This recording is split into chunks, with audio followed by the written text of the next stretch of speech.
Assalamualaikum, saya Kak Ida daripada Sungai Petani. Okey, selama ni saya pun dah buat, saya pun dah sampai ke RSM, tapi entah tiba-tiba tertidur sekejap. Mungkin itulah badai yang selalu datang pada kita bila kita dalam saat untuk melonjakkan diri kita ke satu tahap yang tinggi, betul tak? Okey, so bila saya datang di sini, mula-mula macam nak pergi ke? Boleh ke? Boleh kot. Saya cuba lupakan apa yang sedang berlaku di macam konflik di rumah saya. Suami saya tengah sakit, baru dia keluar hospital.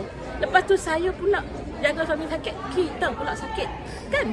Tapi saya kata Bunsi, saya tetap nak pergi. Saya nak pergi juga. Hari terakhir dia bersiap-siap tudung semua nak datang sini, tersepak pula bidai tu, bleeding pula kaki.